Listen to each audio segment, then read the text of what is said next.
They said she was too big to marry, so they sold her instead. The morning air was sharp and cold, biting through the thin cotton of Ruth Garvey's dress like tiny knives. She stood in the center of her family's cramped sitting room, hands folded in front of her, eyes fixed on the worn floorboards beneath her feet. Her father sat at the table, papers spread before him like a judgment already passed. Her mother stood near the stove, arms crossed, mouth pressed into a thin, disapproving line. Across from them sat a stranger. A man with slicked back hair and a suit too fine for this town. His name was Mr. Calloway, and he had come with a proposition. "She's strong," her father said, his voice rough and transactional. "Can work a full day without complaint. Cooks, cleans, mends, everything a man could need." Ruth's chest tightened. She wanted to speak, to protest, but the words stayed locked behind her teeth. Mr. Calloway leaned back in his chair, eyes sweeping over her with the detached interest of a man inspecting livestock. He frowned. "She's larger than I expected." Her mother laughed, sharp and bitter. "That's why no one else would have her. She eats more than 3 men combined. We can't afford to keep her any more." Ruth's hands trembled. She clenched them tighter. "I'll take her," Mr. Calloway said finally, pulling a small pouch from his coat. "But not for the full price. She's too big to keep indoors. I'll pay half." Her father didn't hesitate. "Done." The coins clinked onto the table. Ruth stared at them, at the cold metal that now defined her worth. She was 24 years old, and she had just been sold like a sack of flour. "Get your things," her mother said, not looking at her. Ruth turned without a word and walked to the small room she had shared with her sisters. There wasn't much to take. A spare dress, a comb, a worn Bible her grandmother had given her. She folded them carefully into a cloth bundle, her hands moving on instinct while her mind screamed. She paused at the doorway, glancing back at the room. Her sisters were not there. They had been sent away that morning, spared from witnessing this final humiliation. When she returned to the sitting room, Mr. Calloway was already standing, hat in hand. "Let's go," he said. Her father didn't look up. Her mother turned away. Ruth followed the stranger out the door. The wagon ride was silent. Mr. Calloway sat stiff and distant, reins held loosely in his hands. Ruth sat in the back, surrounded by crates and barrels, her bundle clutched to her chest. The town rolled past them slowly, familiar streets and faces blurring together. She caught sight of Mrs. Brennan from the general store, who whispered something to her companion and laughed. 2 young men near the blacksmith's shop pointed and snickered. Ruth lowered her head, cheeks burning. They rode for nearly an hour before the wagon turned onto a narrow dirt road that led toward the edge of town. A small ranch came into view, modest but well kept. Fences lined the property and a barn stood sturdy against the horizon. But they didn't stop there. Instead, Mr. Calloway drove past the ranch and pulled up in front of a small weathered cabin at the far edge of the property. He climbed down without a word and gestured toward the door. "You'll stay here," he said. "Work starts at dawn. I expect the house cleaned, meals cooked, and no complaints." Ruth nodded, her throat too tight to speak. He turned and walked back toward the main ranch without another glance. She stood alone in front of the cabin, the wind pulling at her skirt, the weight of the day pressing down on her shoulders like stones. Inside, the cabin was cold and bare. A single cot, a small table, a rusted stove. No curtains, no warmth, no welcome. Ruth set her bundle on the table and sat down slowly. Her hands rested in her lap, and for the first time that day she allowed herself to cry. But the tears didn't last long. She wiped her face with the back of her hand, and stood. She wouldn't let them break her, not her family, not Mr. Calloway, not the town that had laughed at her. She lit a fire in the stove and began to unpack her things. The Bible went on the small shelf above the cot, the comb beside it, the spare dress she hung on a nail driven into the wall. Then she knelt beside the cot and prayed, not for rescue, not for revenge, just for strength. The next morning Ruth woke before dawn. The cold had seeped into her bones during the night, but she rose anyway, washed her face in the basin of icy water, and dressed quickly. She walked to the main house, her breath visible in the early morning air. The ranch was quiet, save for the distant sound of horses stirring in the barn. She knocked on the door. No answer. She knocked again. Still nothing. Hesitantly she pushed the door open and stepped inside. The house was a mess. Dishes piled high in the sink, dust covering every surface, clothes scattered across chairs. It looked like no one had cared for it in months. Ruth rolled up her sleeves and got to work. By midday, the kitchen was spotless. The dishes were washed and dried, the floor swept, the table scrubbed clean. She had even managed to bake a small loaf of bread using the flour she found in the pantry. She was wiping down the counter when she heard footsteps behind her. She turned. A man stood in the doorway, tall, broad-shouldered, with sun-darkened skin and eyes the color of storm clouds. He wore a simple shirt and worn trousers, his hat hanging from one hand. He stared at her for a long moment, expression unreadable. "Who are you?" he asked, his voice low and rough. "Ruth Garvey," she said quietly. "Mr. Calloway brought me here yesterday. He said I was to work for you." The man's jaw tightened. He glanced around the kitchen, taking in the clean counters, the fresh bread, the orders she had brought to the chaos. "Calloway," he muttered, more to himself than to her. "That bastard." Ruth's heart sank. "I'm sorry. If I'm not supposed to be here." "You're not," the man said. He stepped forward, his gaze sharp. "I didn't ask for anyone. I don't need anyone." Ruth's hands twisted in her apron. "I don't have anywhere else to go." The man was silent for a long moment. Then he sighed, a heavy sound that seemed to carry years of weariness. "What did he pay for you?" he asked. Ruth's cheeks burned. "Half." The man's expression darkened. "Half." He turned and walked to the door, grabbing his coat from the hook. "Stay here. Don't touch anything else." And then he was gone. Ruth stood alone in the kitchen, heart pounding, unsure whether to stay or run. But she had nowhere to run to, so she stayed. Ruth stood frozen in the kitchen, listening to the sound of hoofbeats fading into the distance. The house felt suddenly too large, too quiet, too full of judgment she couldn't see but could feel pressing against her skin. She looked down at her hands, still damp from washing dishes, and made a decision. If he was going to throw her out, at least he would throw out someone who had earned her keep. She returned to the kitchen and finished the bread. Then she swept the sitting room, scrubbed the hearth, and beat the dust from the old rug that lay before the fireplace. She found a basket of mending tucked behind a chair and set to work stitching torn sleeves and loose buttons. Hours passed. The sun climbed higher, then began its slow descent toward the horizon. Still, he did not return. By evening, Ruth had cleaned every corner of the house. She had even ventured into the barn where she fed the horses and mucked out 2 stalls. The work was hard, but it felt good. Familiar, safe. When the sky turned purple and the first stars appeared, she returned to the cabin and lit a small fire. She sat on the cot, her body aching, her mind racing. What would happen when he came back? Would he send her away? Would he demand his money back from Calloway? Would he? The door to the cabin swung open. Ruth jumped to her feet, heart hammering. The man stood in the doorway, hat in hand, his face shadowed by the dim light of the fire. He looked tired, worn, but not angry. "I went to see Calloway," he said quietly. Ruth waited, barely breathing. "He told me he made a deal with your father, said you were sold to him, and he sold you to me." The man's jaw tightened. "He lied. I never agreed to buy anyone." Ruth's knees nearly gave out. Then I'll go." "Where?" the man asked, his voice sharper now. "Back to the family that sold you? Back to a town that laughed at you?" She had no answer. He stepped inside and closed the door behind him. The space felt smaller now, more intimate. "My name is Ethan Cole," he said. "This is my ranch. I don't keep servants. I don't keep—" Ruth nodded, her throat tight. But Ethan continued, his voice softening just slightly. "I also don't turn people out into the cold when they've got nowhere to go." Her eyes burned with unshed tears. "You can stay," he said. "Work if you want. Don't if you don't. But you're not owned here. Not by Calloway. Not by me. Understood?" Ruth's voice was barely a whisper. "Yes." Ethan nodded once, then turned to leave.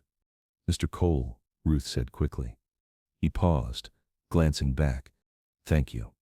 He didn't smile, but something in his eyes softened. "Get some rest." And then he was gone. Ruth sank onto the cot, her whole body trembling.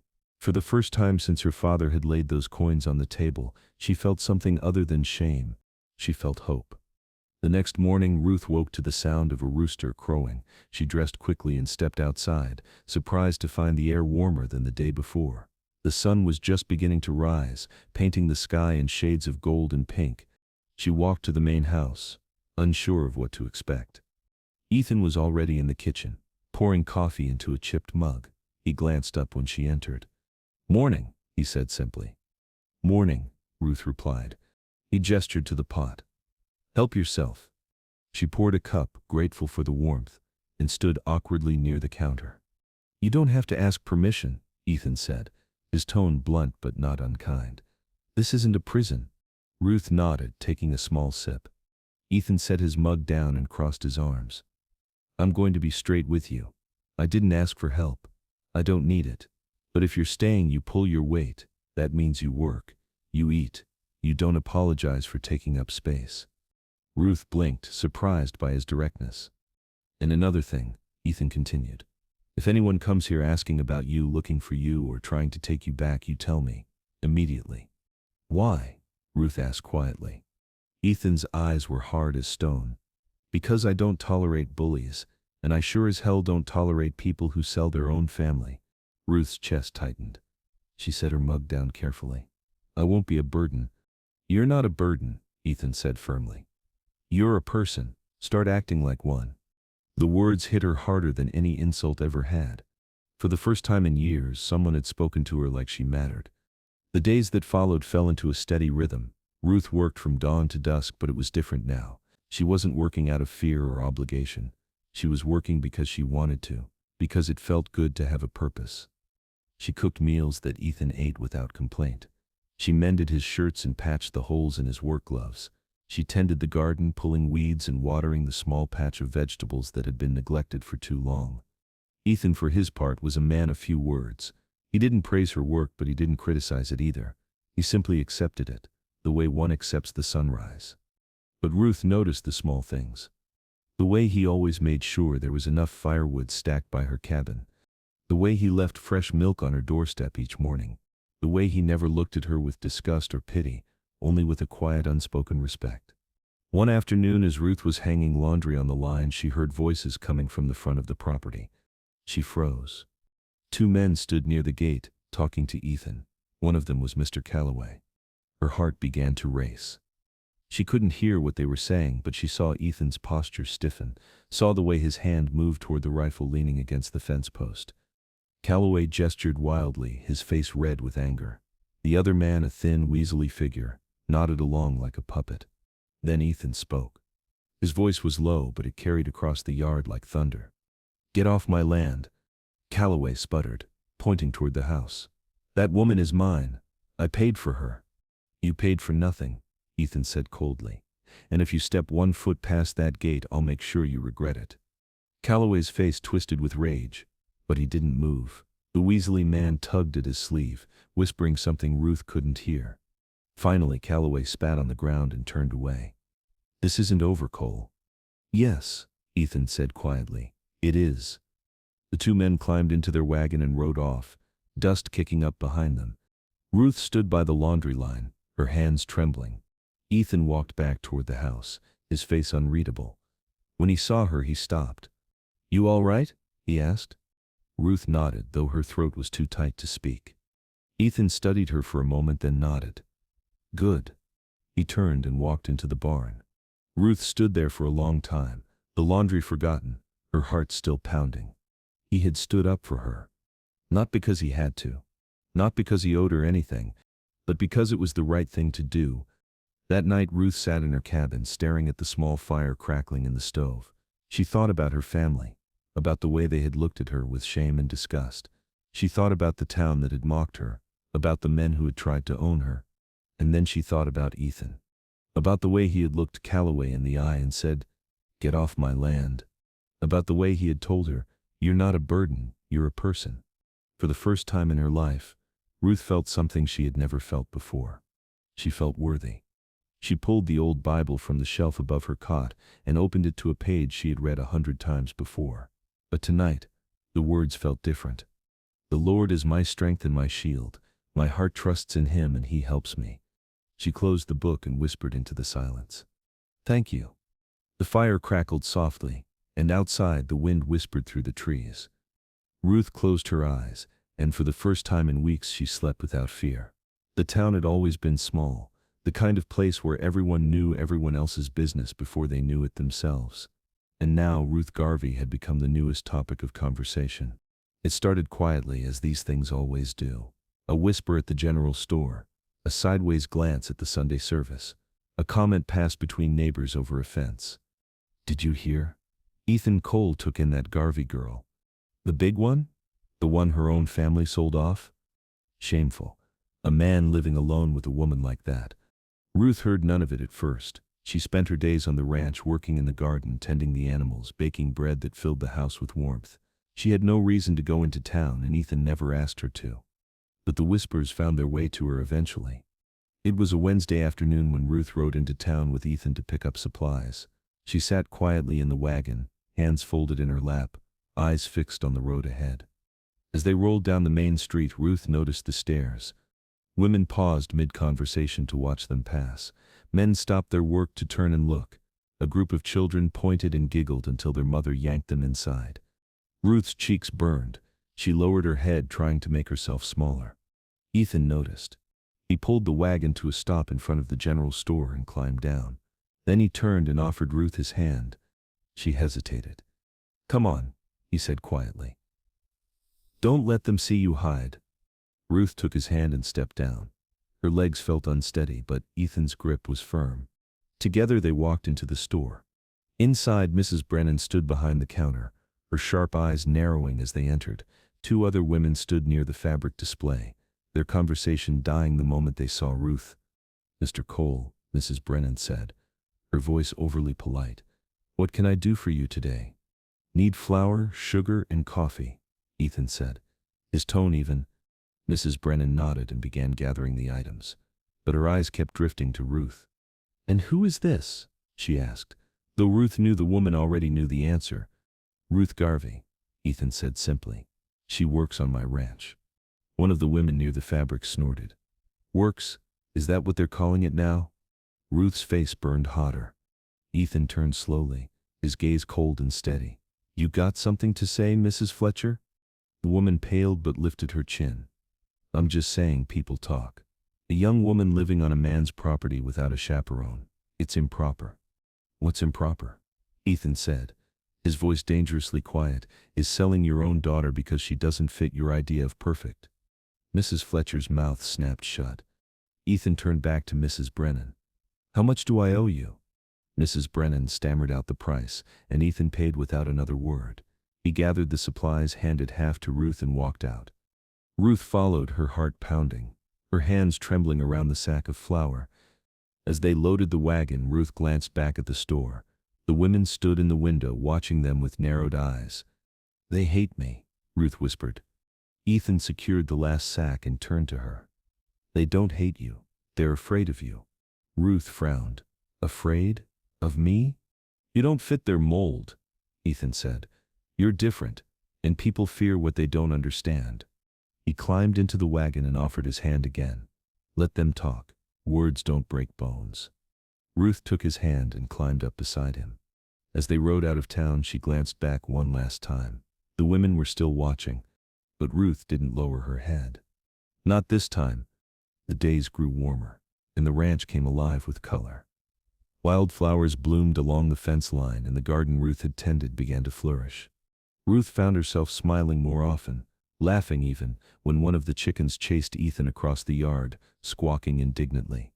But the peace didn't last.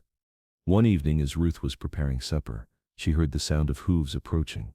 She looked out the window and saw a wagon pulling up to the gate. Her stomach dropped. It was her father. Ethan stepped out of the barn, wiping his hands on a rag. He walked toward the gate, his posture calm but his eyes hard. Ruth's father climbed down from the wagon, his face red and sweaty. Her mother sat in the back, arms crossed, expression sour. "Mr. Cole," her father called out. "We need to talk." Ethan stopped a few feet from the gate. "Talk?" Her father cleared his throat. "It's about Ruth. We've come to take her back." Ruth's breath caught. Ethan's voice was flat. "She's not going anywhere." Her father's face darkened. "Now listen here. She's our daughter. We have every right. You sold her, Ethan interrupted, his voice cutting like a blade. You took money for her like she was livestock. You don't have any rights. Her mother leaned forward, her voice shrill. She's a burden. Always has been. Then don't keep her, Ethan said coldly. She's staying here.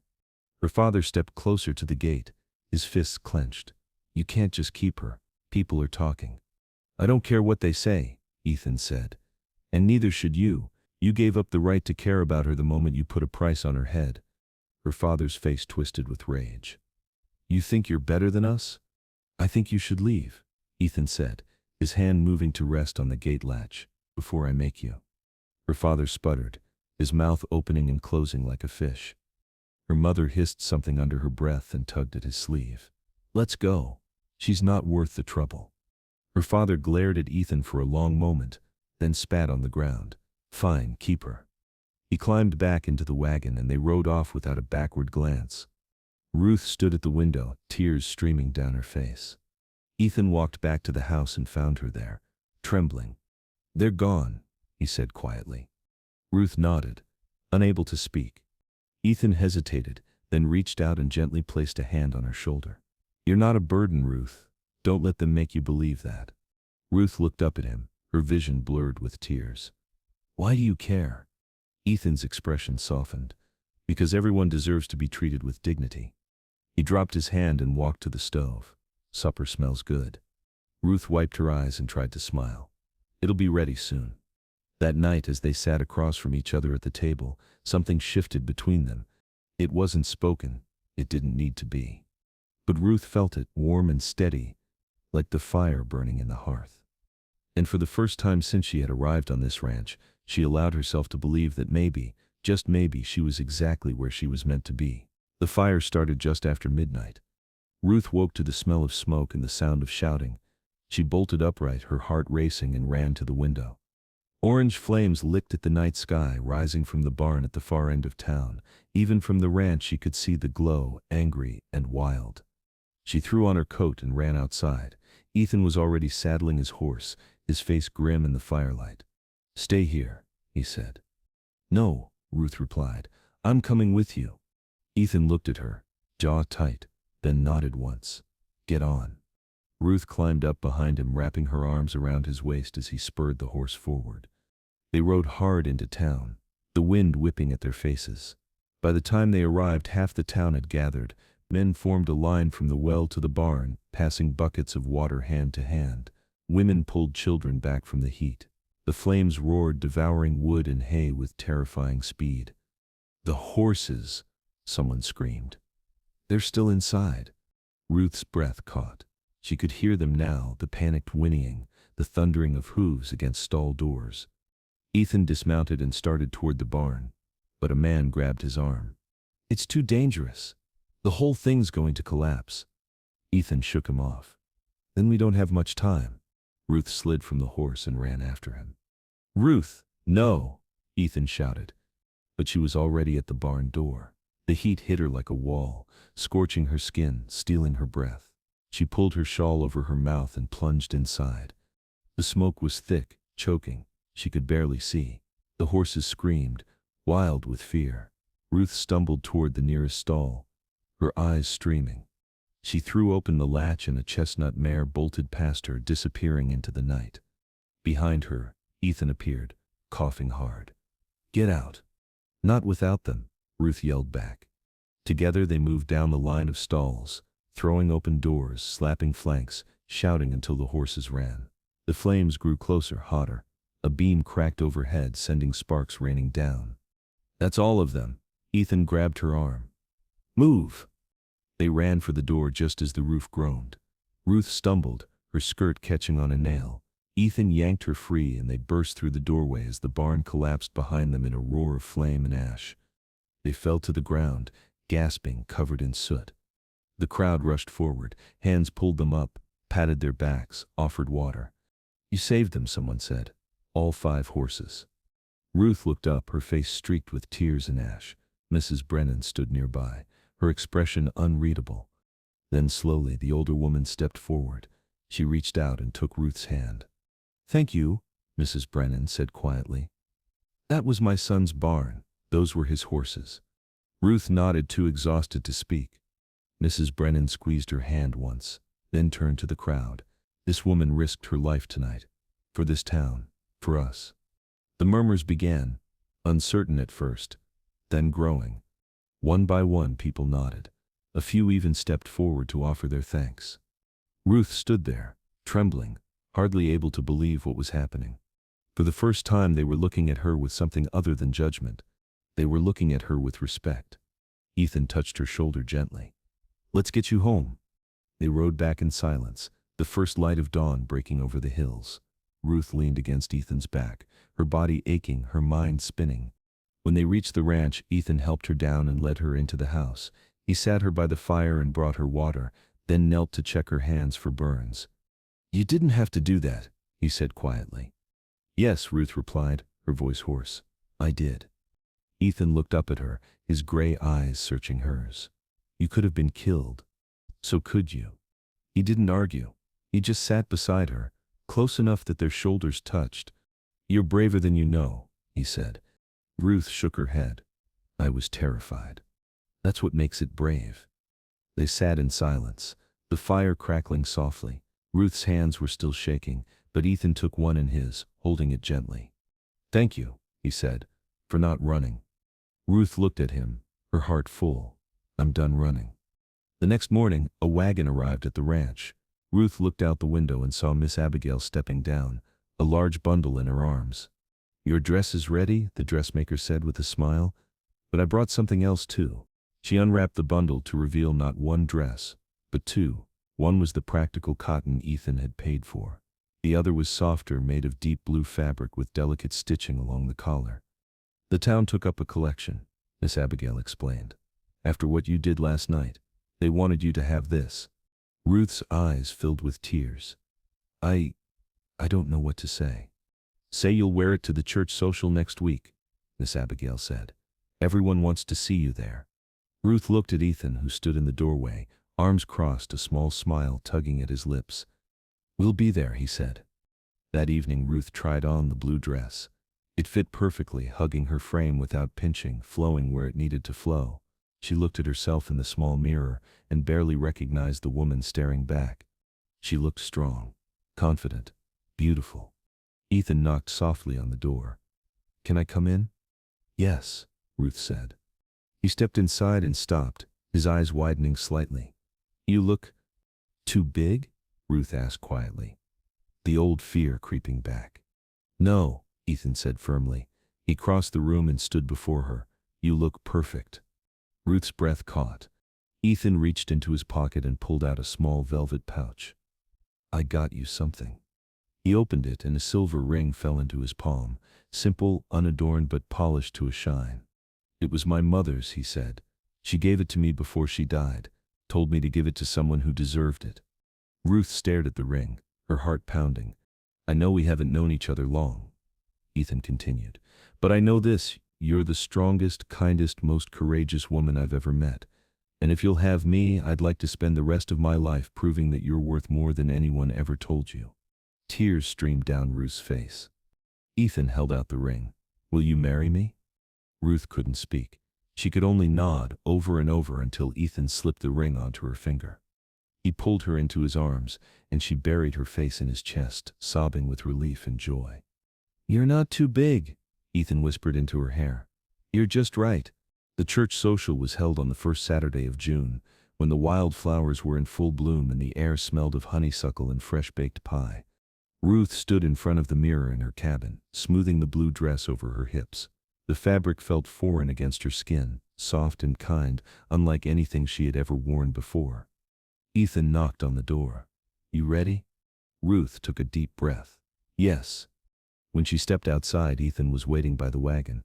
He wore a clean shirt, his hair combed back, his face freshly shaved. He looked at her and smiled, a rare, genuine smile that made her heart skip. "You look beautiful," he said. Ruth's cheeks flushed.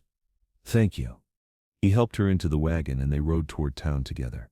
Ruth's hands trembled in her lap, but Ethan reached over and covered them with his own. "You saved lives," he said quietly. "They know that now. Hold your head high." Ruth nodded, drawing strength from his touch. When they arrived at the church, the yard was already full of people. Tables were laden with food, children ran between the trees, and a fiddler played a lively tune near the bandstand. As Ruth and Ethan stepped down from the wagon, the crowd grew quiet. Ruth's heart pounded.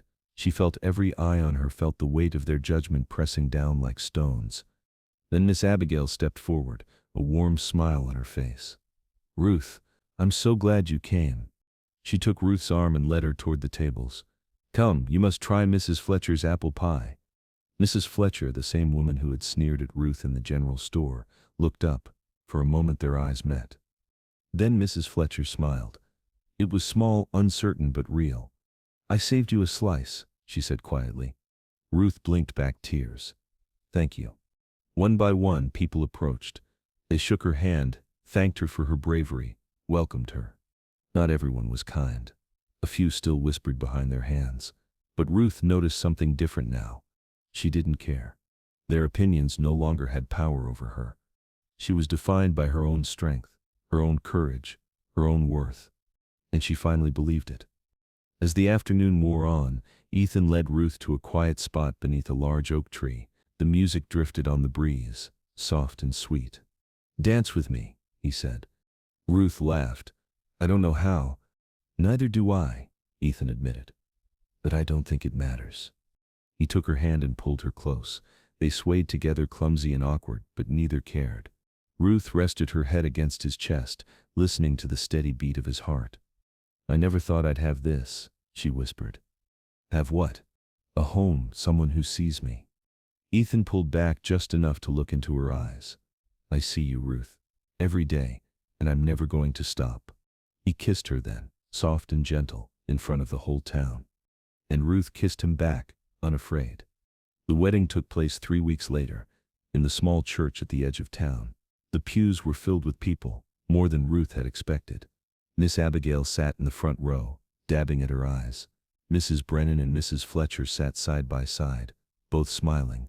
Ruth wore the blue dress, a crown of wildflowers in her hair. Ethan stood at the altar in his Sunday best, his eyes never leaving hers. When the pastor pronounced them husband and wife, the church erupted in applause.